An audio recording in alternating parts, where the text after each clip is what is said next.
Მოისმენდით ალბათ სახელმწიფო პარტიის ლიდერების დღევანდელ განცხადებებს, პრინციპში ალბათ მოსალოდნელიც იყო, თუ კი გასულ დღეებში მათ გზავნილებს თვალყურს მივადევნებდით, მოსალოდნელიც იყო, რას გვეტყოდნენ დღეს და დღეს უკვე მკაფიოდ ითქვა, რომ წინა ხელისუფლებამ დაიწყო ომი 7 აგვისტოს უბრალოდ 7 აგვისტოს ცხინმალი დაგბომბა სააკაშვილმა, 8 აგვისტოს შემოიჭრა რუსეთის ჯარი საქართველოს ტერიტორიაზე და მათი მთავარი არგუმენტი არის რეზოლუცია, რომელზეც ხელი მოეწერა, ასევე საუბრობენ რუსოფობიაზე. მოკლედ, რა ნარატივსაც გვთავაზობს სახელმწიფო პარტია, ვისთვის არის ეს სასარგებლო, ან რა რისკების შემცველია, თუ კი ხედავთ ამ რისკებს? მოგესალმებით რუსუდან, მადლობა მოწვევისთვის, მივესალმებით ჩვენს მაყურებელს. პროექტში დიდება გვირებს, დიდება ყველა იმ ადამიანს, ვინც განსხვავებით ამ არამზადებისგან დღეს ხელისუფლებას უწოდებენ საკუთარ თავს, იმ ადამიანებმა გადადეს საკუთარი სიცოცხლე, რეალურად გარისკეს და გაწირეს ყველაზე მთავარი, რაც ადამიანს გააჩნია, სიცოცხლე, თავისუფლება, კომფორტი და ეს გააკეთეს იმისთვის, რომ ჩვენ დანარჩენ საქართველოს შეგვიძლებოდა, რომ ყოფილიყავით თავისუფალი ღირსეული სახელმწიფო. და მე ძალიან გული მტკივა, როდესაც ამ დღეებში 7 და 8 აგვისტოს და 11 აგვისტოს შინდისის გმირების დღეს, როდესაც ვიხსენებ ხოლმე ვინ მართავს დღეს საქართველოს, ხო ეს წერა-კითხვის უცოდინარი ვიღაცა ჯიგარი რო არის, რომელიც დადის და რეზოლუცია მომაწოდეთ და ხელს იქნებს. რეზოლუცია რომ მიაწოდონ წერა-კითხვა იცის? რამე შინაარს გამოვიდას იქიდან, ვერ მიაწოდეს და არ მიაწოდეს, მე უნდადეს ვიცი. აი რომ მიეწოდებინათ, რას გააკეთებდა? ხო, ფიგურული ცურაობა აქვს კაც ნათქვამი, ხო? სპორტსმენი არის და სპორტსაც ვერ, ესე სპორტის სახელსაც ვერ ამბობს ადეკვატურად, ხო? არ იცის თავისად დაუკრას. ხო, ხან მარცხნივ, ხან მარჯვნივ, ერევა, ხო, პროტოკოლს ვერ მისდევს. ელემენტარულ წინადადებას ვერ ასრულებს გამართულად ქართულ ენაზე. არავითარი ერუდიცია არ გააჩნია, მეტიც არავითარი ინტელექტი არ გააჩნია. და ეხა ეს კაცი არის დღეს ვითომ პრეზიდენტი, სახელმწიფოს მეთაური, აი ეს კაცი და მისნაირი უვიცები არიან გამაგრებული რუსთაველის რვაზში და ამტკიცებენ რომ არიან პარლამენტი, ეს არის ჯგუფი რაღაცა რიგითი თავყრილობა, საკომისიო დარბაზი შეიძლება ეკირავებინა, ხო, ადამიანთა ჯგუფს და ეთქვა რომ არიან მთავრობა. მე ხო არ იქნებოდნენ. აი ყოველგვარი მანდატის გარეშე, ყოველგვარი დემოკრატიული მხარდაჭერის გარეშე, ყოველგვარი საერთაშორისო ლეგიტიმაციის გარეშე ადამიანთა ჯგუფი, კრიმინალური ბანდფორმირება, თან ძალიან უვიცი ამბობს იმას, რასაც ამბობს რუსეთი. აი ეს არის მოცემულობა ორ სიტყვაში. აი ეს პოლიტიკური ნარატივი, რასაც დღეს ქართული ოცნების ადმინისტრაცია განავრცობს, არის ერთი ის, რასაც წლების განმავლობაში იცავს და პროპაგირებს რუსეთის ფედერაცია. ირაკლი კობახიძე საუბრობს, რომ როცა ჩვენ საუბრობთ ომის დაწყებაზე, ჩვენ ვადანაშაულებთ ამაში საქართველოს წინა ხელისუფლებას, რომელიც ასევე აგრძელებს, რომ იყო გაყალბებული არჩევნების შედეგად მოსული ხელისუფლება, რომელსაც არ ჰქონდა ლეგიტიმაცია და ამიტომ ის არ წარმოადგენდა საქართველოს და ამიტომ ჩვენ საქართველოს კი არ ვადანაშაულებთ, არამედ წინა ხელისუფლებას. და ცდილობს, რომ აი ეს ამაში დაარწმუნოს მოქალაქეები, რომ ჩვენ ვსაუბრობთ მთავრობაზე და არა ქვეყანაზე, იმიტომ რომ ქვეყანა დავიცავით კიდეც ჰააგაშიც თუ სტრასბურგშიც. აი რა არის ამის კონტრარგუმენტი თუ პასუხი თქვენი მხრიდან? ამის პასუხი არის ის, რომ პირველი, რა თქმა უნდა, მიხეილ სააკაშვილი არჩევს აყალბებდა, მეორე, რა თქმა უნდა, მან დაუშვა უმძიმესი შეცდომები, მესამე, ნებისმიერი ადამიანი, რომელიც იტყვის, რომ საქართველოს დაიწყო ომი, არის ნაძირალა და მოღალატე და სხვა სიტყვებს მე არ გამოვიყენებ 8 აგვისტოს ჩემ შეფასებაში, აი ესეთი არის სწორედ როგორც აღწერე. ხო და საქართველოს არ დაიწყო ამ მთავრობამ დაიწყო. ხო, აი ეგ არის ყველაზე დიდი მავნებლობა. კაცი ამბობს, არის სამართლის დოქტორი. რომელიღაც გერმანული უნივერსიტეტის, აქ ნაციონალობას აზია არ აქვს უნივერსიტეტის. და აი ეს კაცი, რომელიც ამბობს, რომ სამართლის დოქტორია, რომელსაც დოქტორობა არ ჭირდება, ამბობს ამავე დროს, რომ მთავრობა და სახელმწიფო თუნდაც შეიძლება განასხვავო ასეთ დროს. ასეთი დებილიზმი, მაბატიათ, ასეთი დებილიზმი პირველ კურსოვ სტუდენტს ეთქვა ჩემთვის ჩავჭრიდი იმავე მომენტში. როგორ შეიძლება განასხვავო სახელმწიფო და მისი მართველი გუნდი ამ ტიპის პოლიტიკური გადაწყვეტილების თაობაზე მსჯელობისას. მაგალითისთვის სირიაზე, როცა ვლაპარაკობდით ხოლმე, ასადს და სირიას მიჯნავდით, თუ სირიას აღვიქვამდით იმათ, რასაც ასადი ჩადიოდა.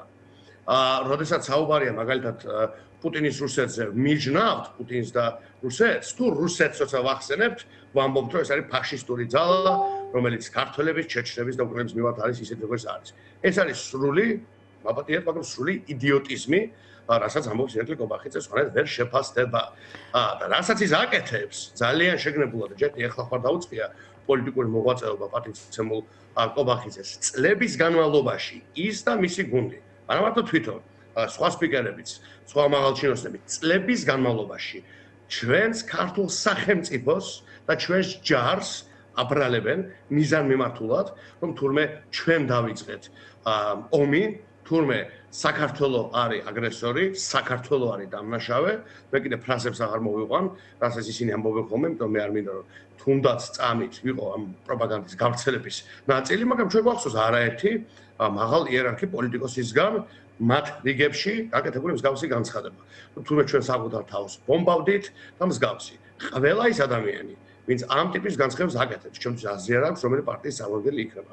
არის დამნაშავე ამ ქვეყნის წინაშე, წერტილი და ლელოსთვის ეს არის და იქნება მიუღებელი. როდესაც შენ სახელმწიფოს, შენს ჯარს, შენს ხალხს ადანაშაულებ იმაში, რომ ომის დანაშაულები ჩაიდინეს. მაშინ როდესაც 10 წლეულების და 100 წლეულების განმავლობაში ჩვენ ვართ სხვერპლი იმ აგრესორისა, ვინც ძალიან კარგად იცის, არის რუსეთის იმპერია. აი ამ ფონზე როდესაც შენივე თავს ადანაშაულებ ომის დანაშაულებში, შენ ხარ უბრალოდ ძალიან მარტივად ამ სიტყვას ვერიდები ხოლმე, იმიტომ ძალიან გაცრეთილია, მაგრამ ხარ მოღალატე ერის ინტერესების და საბოტაჟი თუ რამეს ნიშნავს სიმბოლში მართლა ნიშნავს ძალიან ცუდ რაღაცას, ძალიან ძიმე რაღაცას. ოღონდ მე ნამდვილ საბოტაჟზე მაქვს საუბარი და არა იმაზე, რომ ვიღაცა იღიმოდა, ვიღაცამ ხელი გაამოძრავა. აი საბოტაჟის ხდებაც როგორ გააუფასურებს, მაგრამ მე ერთი რამე მინდა. სახელმწიფო პარტიისთვის საბოტაჟი ხდება დღეს ამ ქვეყანაში, ნამდვილად ხდება.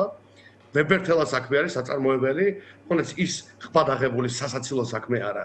აი საქმე ამ ადამიანების მიმართ, ვინც ამას ჩადის. და მერწმუნეთ როგორც ჩვენ ახლა აქ ვართ, როგორც 8 აგვისტოა, როგორც ეს ეთერი გვაქვს, აი ასევე დაზუსტებით ვიცი, რომ ეს ადამიანები გასამართლდებიან ნამდვილი საბოტაჟის ჩადენის.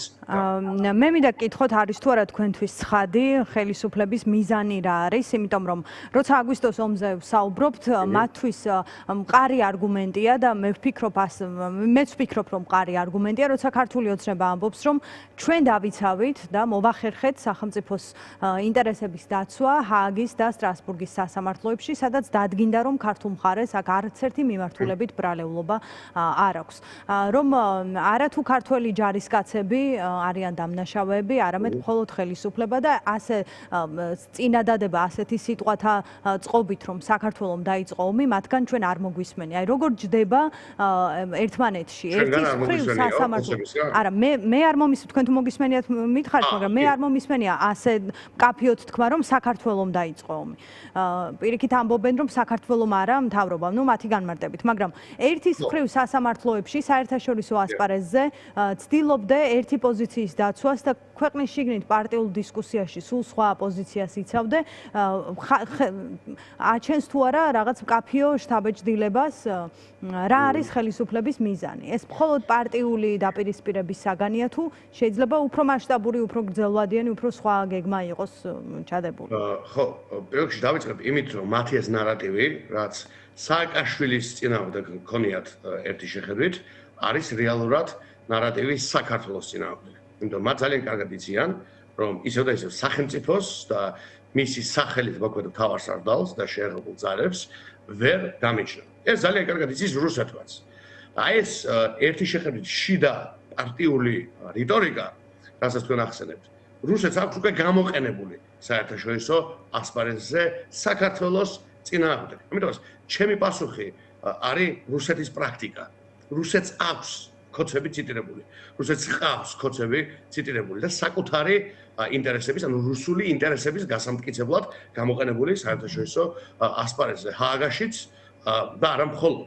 ამიტომაც უკვე დადასტურებულია, რომ რასაც კოცები ბოდავენ, ეს რუსეთს აწყობს, ამას რუსეთი აკებს.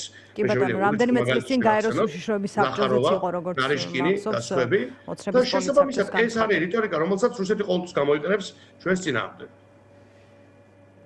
კი ბატონო, და საბოლოო მიზნად შეგიძლიათ გაგვიმეოროთ რა არის ანუ საბოლოო მიზანი ხელისუფლების? მიზანი არის ფართო, ძალიან განჭრედადი, ჩემი აზრით ეს არ არის, თქვენს კითხვას დავბრუნდით, ეს არ არის მხოლოდ რაღაცა შიდა პარტიულ პოლიტიკური რიტორიკის ინსტრუმენტი, ასე თუ ვიტყვით, მიზანი არის სრულიად კაფიო, მიზანი არის რუსეთისთვის ხელსაყრელი რიტორიკის, რუსეთისთვის ხელსაყრელი რეალობის შექმნა, ამას ისინი აკეთებენ ძალიან დიდი წარმატებით. აი ნეტ ამ წარმატებით სულ ვფიქრობ ხოლმე სოფლებს ავითარებდნენ, ან ეკონომიკას 200 სოფელი ხო არ იქნებოდა ბოლო 2 წელს შორის ხო გადაგვარებული. და კიდევ 286 არის რიგში, იმიტომ რომ აღარ იარსებებს, ხო? დემოგრაფია ხო არ იქნებოდა ამ დღეში, ეკონომიკა ხო არ იქნებოდა ასეთ ვითარებაში, სოციალური უფლებები ნეტარ რამეში კონდეთ, მართლა ვამბობ ცირისმის გარეშე.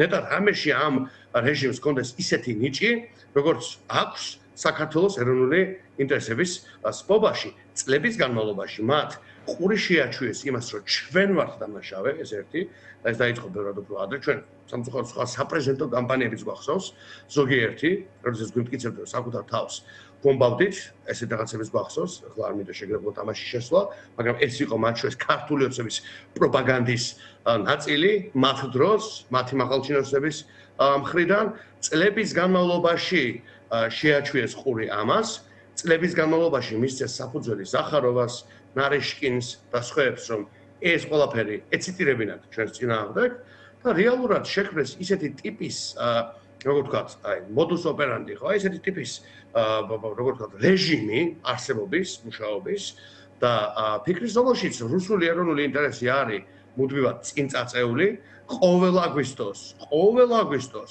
აკეთებენ ისეთ განცხადებას, რაც საქართველოს ეროვნულ ინტერესებს ასუსტებს, რაც ამცირებს რუსეთის ფაშისტური ფედერაციის როლს, ეს ფაქტებია გადამოწმებადი, ხო? აი 1 აგვისტო არ გასულა, რომ რაღაც ასეთი არ ეკნათ.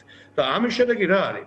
საქართველოს სრული და საბოლოო ჩამოშლა, როგორც სუვერენული სახელმწიფოსი, ჩვენივე ინტერესებზე უარის თქმა, იმის თქმა, რომ საქართველოს ჯარი არის დამნაშავე, იმის თქმა, რომ ჩვენ სუვერენული ინტერესები არ უნდა გქონდეს, იმის თქმა, რომ საგარეო პოლიტიკა არ უნდა გამოჩნდეს, საგარეო ხმა არ უნდა გქონდეს, თავდაცვის უნარიანობა არ უნდა გქონდეს და რეალურად რა?